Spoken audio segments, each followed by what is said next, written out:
ютубта акча табыш кыйынбы же оңойбу, ютубта иштеп кетиш жеңилби же кыйынбы деп көбүнчөсү менден ушуну сурашат да. Ачык эле айтып коеюн, ютубта акча табыш оңой эмес. И ютубта иштеп кетиш дагы оңой эмес да. Анан көбүнчөсү дагы ойлойт экен, акча тапса болобу же болбойбу деп. Акча тапса болот. Ютубта чынында акча абдан чоң бар. Бирок деген жери бар, өтө кыйын. Ал жакта кадимкидей эле бизнестей да. Мисалы Дордойдо соода кылам десең, көп убакыт керек турабы, чоң кадамдарды жасайсың, чоң акча саласың. Бир жерге кафе ачам десең, мисалы, ал кафенин эмнесин издеш керек, эмнесин табыш керек, мебелин алыш керек. Бир жыл, 2 жыл кетет да, чтобы ошо кафенин расходун актарыш үчүн эле. Же Дордойдо товар менен иштеп кетиш көп убакыт талап кылат, көп акча талап кылат. Ошондой эле ютубта дагы оңой эмес иштеп кетиш. Бирок ютубтун чоң бир плюсу бар, чоң акча салыштын кереги жок.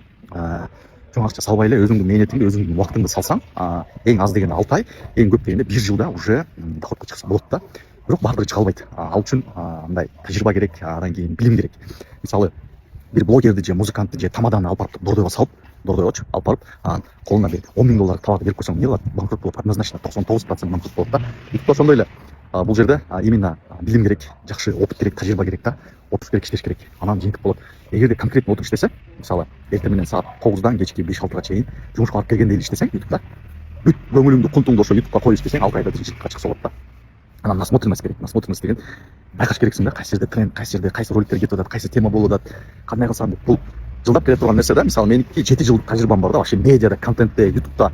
Эгерде мисалы 7 жылдык мен тажрыйба топтогум келбейт, тезирээк үйрөнгүм келет десең, анда тажрыйбасы бар адамды табасыңар дагы, ошондон билимин аласыңар, илимин аласыңар, ошондон совет алып, ошону менен тезирээк чыгып кетсеңер болот. Эгерде мен 7 жыл топтогон убактым жок десеңер, или там 2 жыл, 3 жыл ушу ютуб менен жүргөн убактым жок десеңер, анда бирөөнүн убактын сатып алыш керек болот. Анан кээбирлер айтып атышат, ютуб башташ үчүн обязательно чоң акча вложение кылыш керек деп. Жок, чоң акча вложение кылыштын кереги жок. Кайсы учурда чоң акча вложение кыласың? Эгер өзүң убактың кетирбейм десең, мен мисалы башка бизнесимде строительство иштейм, же болбосо соода кылам, мен убактым жок ютубка. Бирок ютубту параллельно баштагым келет десеңер, анда да бирөөнү нанимать этесиңер, бирөөнүн убактын сатып аласыңар, ошого акча төлөйсүңөр, ал силер үчүн иштеп берет. Ошол учурда акча кетет. Жок, мен бош элем, ишим жок, ушул ютубка арнайм десеңер, анда өзүңөрдүн убактыңар кетет, өзүңөрдүн ишиңер кетет, мээнетиңер кетет. Акча экономдойсуңар да, аз акча менен баштаса болот. Мисалы, эми бирөөдөн консультация алып билим алган үчүн акча эле кетпесе, атак өзүңөр отуруп жазасаңар, пожалуйста, өзүңөр деле бүт маалыматты ютубтан карап, ютубтан изденип, ютубтан окусаңар болот. Бирок кыргыз тилинде ютуб боюнча маалымат өтө аз. Анан көбүнчөсү поверхностно беришет да. Кыргыз тилинде именно углубленно, конкретный, керектүү маалыматты эч ким бербейт. Мен буюрса ушуларды берип баштайм. Именно ютубтун ачыгын, чындыгын силерге ачып баштайм да. Чындыгын айтканда ошондой, оңой эмес.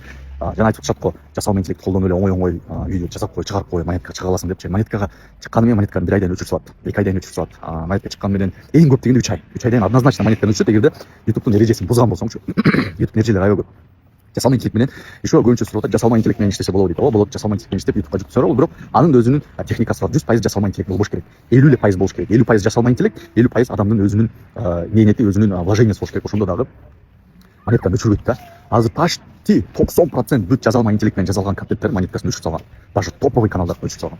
Себеби ал правиланы бузушкан, жанагы 100% жасалма интеллектти жүктөп койшкан да. Даже 80% жүктөп койсоң өчөт монеткасы. 50% болуш керек жасалма интеллект, 50% адамдын мээнети болуш керек. Ошондо өчүрбөйт.